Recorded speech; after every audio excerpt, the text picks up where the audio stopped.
Bien-aimés de Dieu, je vous salue dans le nom de notre Seigneur Jésus-Christ. Nous avions la fois dernière parlé de la sexualité, qui est un cheminement, dans la session 14. Aujourd'hui, nous entamons un nouveau thème, la relation entre mari et femme. Texte référence, Éphésiens chapitre 5, les versets 17 à 33. Essayez de lire ce texte pour que vous soyez imprégnés de ce que nous allons dire et que la compréhension soit facilitée. Alors, sur ce thème de la relation entre époux et épouse, l'accent sera mis sur l'autorité de l'homme d'une part et d'autre part sur la soumission de la femme. Mais avant tout, essayons d'abord de comprendre le message de Éphésiens, chapitre 5, versets 17 à 33.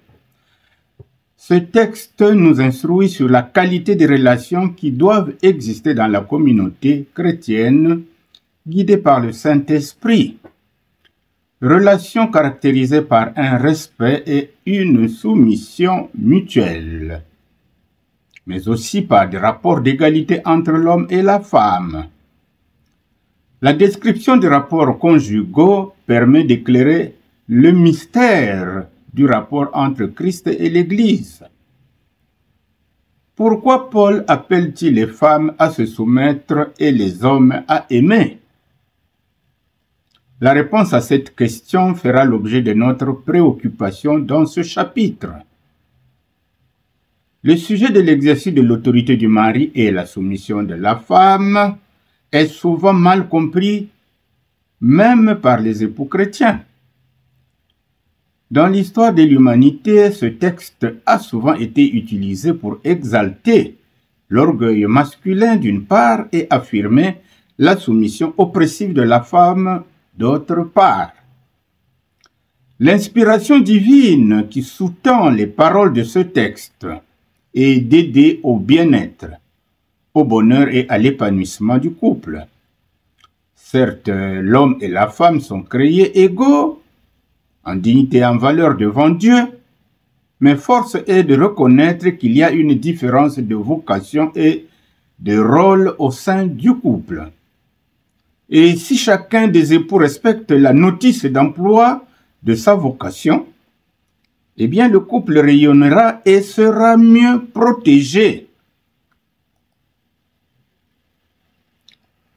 Alors, examinons de près quelques éléments qui nous aident à comprendre l'autorité du mari. Nous allons focaliser donc notre enseignement aujourd'hui sur l'exercice de l'autorité du mari. L'exercice de l'autorité du mari repose sur l'amour. Si nous avions bien compris le texte d'Éphésiens, cette autorité est appelée à s'exercer sous le label de chef de famille, le mari bien sûr, et cela lui confère certaines prérogatives sur la femme. Et la Bible nous aide à mieux saisir leur sens, le sens de ces prérogatives.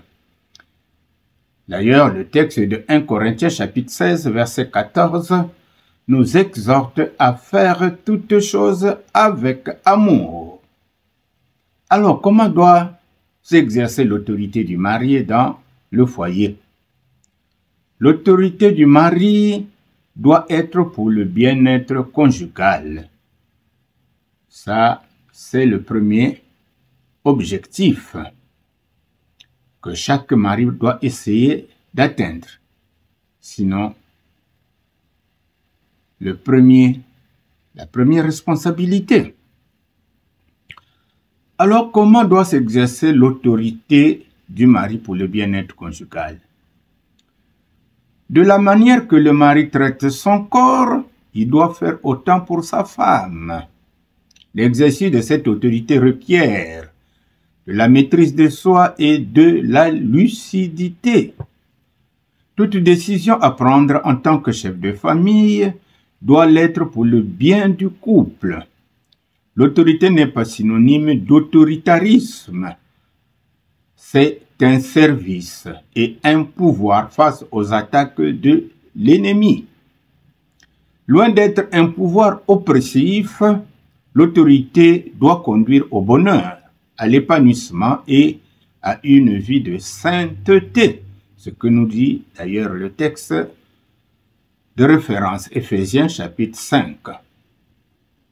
Vous pouvez lire les versets 25 à 29. Exercer l'autorité, c'est savoir discerner les besoins de l'autre. C'est aussi savoir anticiper les dangers. C'est aussi allier amour et fermeté.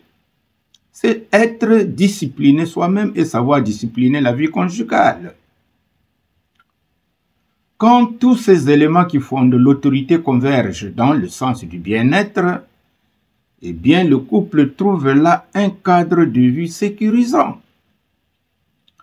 Jésus nous montre un exemple d'autorité de service pour le salut de ses disciples. Dans Jean chapitre 13, en lavant les pieds de ses disciples, Jésus revendique son autorité sur eux. Cet exemple d'humilité de Jésus est à imiter lorsque nous avons une parcelle de pouvoir comme celui de chef de famille dans le couple. Remarquons que Jésus ne renonce pas à son autorité. Plutôt, il lui montre que son amour est au service de ses disciples. Sa mort et sa résurrection constituent la plus haute confirmation de son autorité sur ses disciples. Désormais, c'est à travers l'Esprit Saint qu'il déverse en nous que son autorité s'exerce, puisque c'est le Saint-Esprit qui doit nous conduire en toutes choses si nous sommes réellement des enfants de Dieu. Laissons-nous donc conduire par le Saint-Esprit.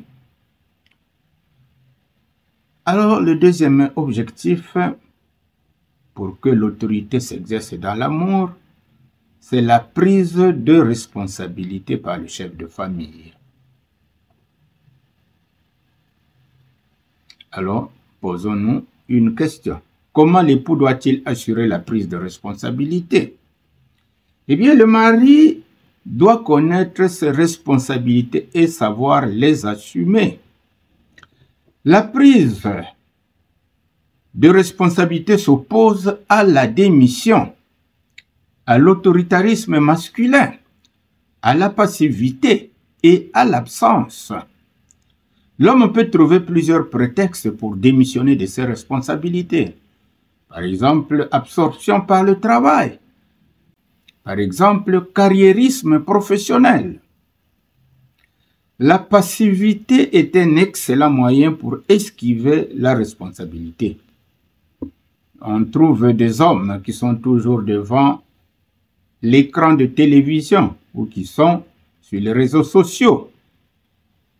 Ils sont là, à la maison, mais en fait, ils sont ailleurs. Alors, cette passivité de l'homme fait la souffrance de la femme, malheureusement. Surtout lorsque la communication entre époux prend une seule direction. On ne doit écouter que le mari. À côté de la passivité peut s'inviter l'orgueil masculin qui se traduit par un certain complexe, lequel l'homme se dit peu préparé ou moins doué et préfère abandonner la gestion domestique et l'éducation des enfants à la femme.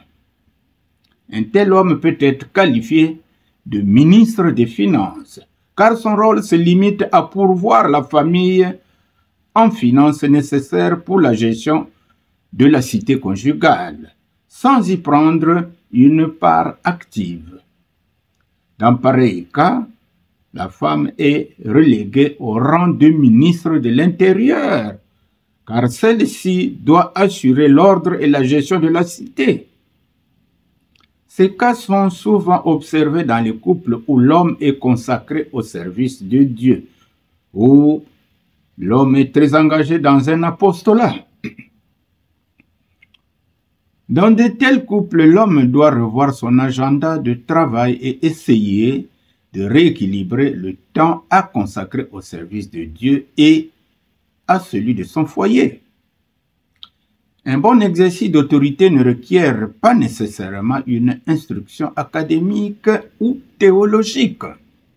Il s'agit d'avoir le bon sens dans la responsabilité qu'il faut assumer avec amour pour le bien-être conjugal. Certains hommes, malgré leur réussite sociale, restent immatures sur le plan affectif et relationnel. Ils sont incapables de prendre leurs responsabilités d'époux, voire de père. Il s'agit souvent des hommes qui ont grandi soit dans un milieu oppressif, soit un milieu traumatisant, soit il y a eu beaucoup de laisser-aller. Alors, la deuxième question pour bien comprendre la responsabilité du chef de famille. Comment améliorer son pouvoir d'autorité? Lorsqu'on a pris conscience de ses faiblesses, il y a lieu de revoir ses priorités. Si l'on tient à entrer dans un chemin de la guérison dont le couple en sera bénéficiaire. Donc, il y a lieu de revoir ses priorités si l'on veut entrer dans un chemin de la guérison dont le couple en sera bénéficiaire. Bien de femmes vivent dans la crainte de l'autoritarisme parce que les maris imposent la force et la menace, sans égard pour elles. Sans les écouter, sans rechercher leur bien. C'est un véritable enfer que vivent ces femmes. Lorsque la Bible demande au mari d'aimer sa femme comme il aime son corps, c'est pour la protéger contre l'égoïsme masculin, contre le pouvoir, contre l'orgueil et la force brutale. La vraie autorité que le Seigneur veut voir l'homme exercer dans son foyer, c'est celle qui le ramène à Christ, notre vrai modèle. C'est dire que l'autorité dans le couple doit s'exercer dans le Seigneur. L'homme bien-aimé, nous avons vu l'autorité que le mari est appelé à exercer pour le bien-être conjugal et la prise de responsabilité pour le mari, qui est le chef de famille. Alors, un regard sur l'autorité de Jésus. Nous lisons dans les évangiles que Jésus parlait et enseignait avec autorité. Essayons de comprendre le secret de l'autorité de Jésus. En explorant son enseignement, nous trouvons 3 sources qui expliquent cette autorité. La première, la communion avec Dieu le Père. La deuxième, la plénitude de l'Esprit. Jésus était rempli du Saint-Esprit. Et la troisième, la croix. La communion avec Dieu le Père, nous pouvons lire cela en Jean chapitre 5, versets 19 à 21. La communion de Jésus avec son Père provient de sa soumission volontaire et désintéressée. Sa prière à Gethsémani, les derniers instants de sa vie, le prouvent bien, ce que nous pouvons lire dans Matthieu chapitre 26, versets 36 à 46. Lorsque Jésus dit « Non pas ce que je veux, mais ce que tu veux ». C'est aussi cette communion avec le Père qui lui donne aussi autorité sur les démons, qui le reconnaissent immédiatement qui il est. Qu'il est le Saint de Dieu, ce que nous pouvons lire en Marc chapitre 1, verset 24. Lorsque Jésus commençait à exorciser les démons, et bien tout de suite il les reconnaissait. Alors nous aussi, si nous marchons dans la fidélité, dans la sanctification, les démons vont reconnaître que nous sommes remplis du Saint-Esprit et ils vont s'éloigner de nous. Donc, il devrait en être autant dans nos couples où l'autorité du mari doit procéder de sa communion avec le Seigneur et de sa soumission à sa volonté. Soyons donc en communion avec Dieu et soumis à sa volonté. Nous avons donc à nous ressourcer, à revoir nos priorités, à être à l'écoute du Seigneur. La participation, par exemple, à des ateliers de formation et de partage peut aider à calquer notre autorité sur le modèle du Seigneur Jésus. Alors, nous avions dit que Jésus était en communion avec son Père et nous avons aussi dit que Jésus était rempli du Saint-Esprit. Nous voyons qu'après son baptême, Jésus fut revêtu du Saint-Esprit, ce que nous pouvons lire en Luc chapitre 4. Et durant tout son ministère ici-bas, toutes ses œuvres étaient caractérisées par la plénitude du Saint-Esprit. Jésus est à la fois celui qui reçoit et qui donne l'Esprit. Il a reçu l'Esprit en plénitude lors du baptême, étant encore ici-bas, mais quand il repart auprès de Dieu, il nous envoie le Saint-Esprit et c'est le Saint-Esprit qui aujourd'hui nous dirige et dirige l'Église. C'est en cela que nous disons Jésus est à la fois celui qui reçoit et celui qui donne le Saint-Esprit. Cette plénitude d'esprit qu'avait Jésus est descendue sur les apôtres le jour de la Pentecôte et leur a donné d'annoncer la bonne nouvelle du salut avec assurance et foi. Et ce, malgré la persécution des ennemis de l'Évangile. En lisant les actes des apôtres, nous allons bien comprendre cela. Dans le texte qui sous-entend notre étude, c'est-à-dire Éphésiens 5, Paul, avant de parler des devoirs réciproques entre le mari et l'épouse, exhorte la communauté chrétienne d'Éphèse à être remplie du Saint-Esprit. Être rempli du Saint-Esprit ne demande pas une formation théologique particulière. C'est un don de Dieu et un fruit de notre communion avec Dieu le Père, Dieu le Fils et Dieu le Saint-Esprit. Alors le troisième élément, sur le regard que nous avons sur l'autorité de Jésus après avoir vu sa communion régulière avec le Père, la plénitude de l'Esprit, c'est la croix. Parler de la croix, c'est faire référence à la passion, à la mort et à la résurrection de Christ pour le salut de quiconque croit, comme nous le dit Romains chapitre 1 verset 16.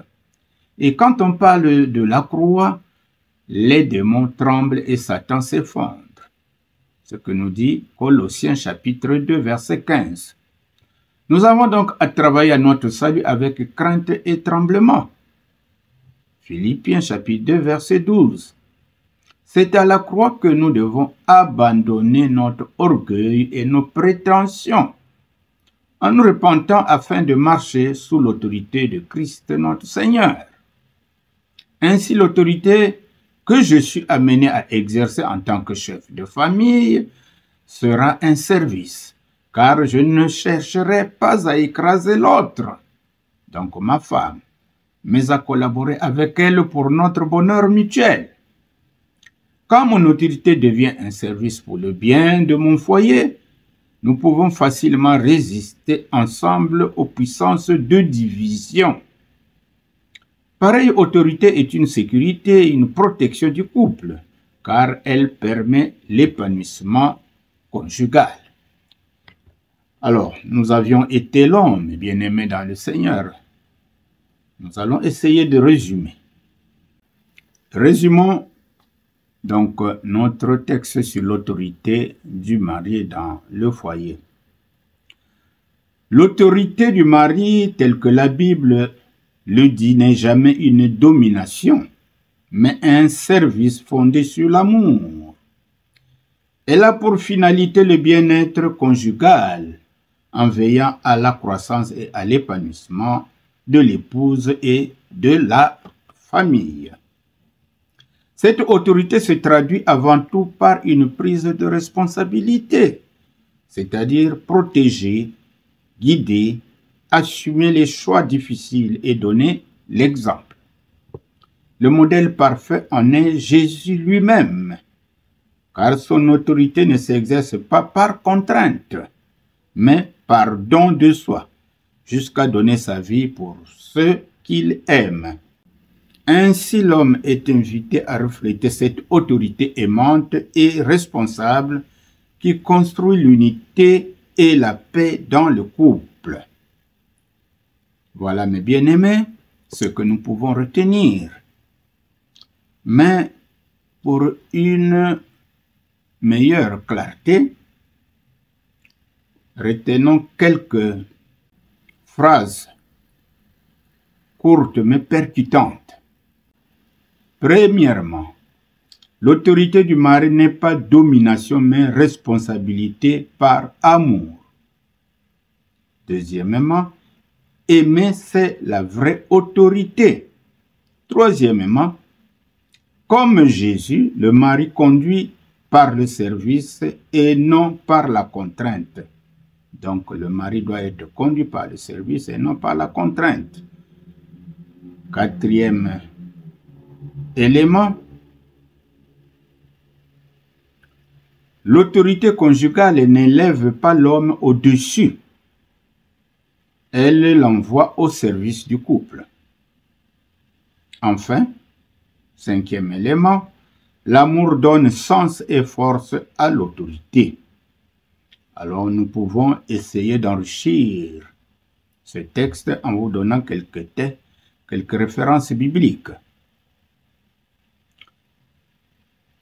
Nous lisons en Éphésiens chapitre 5, verset 25, « Marie, aimez vos femmes comme Christ a aimé l'Église. » C'est dire que l'autorité conjugale s'exerce dans le don de soi.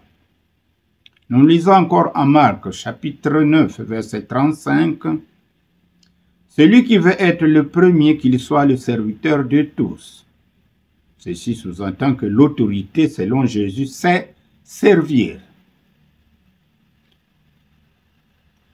Nous pouvons lire aussi en 1 Corinthiens chapitre 13, verset 5, « L'amour ne cherche pas son intérêt. » C'est dire que l'autorité du mari vise le bien de l'épouse et du foyer. Nous pouvons lire aussi en Jean chapitre 10, verset 11, « Le bon berger donne sa vie pour ses brebis. » Autrement dit, c'est là le modèle d'une autorité protectrice et responsable. Donner sa vie pour sa femme et son foyer. Enfin, troisième référence, 1 Corinthiens chapitre 16, verset 14. Faites tout avec amour.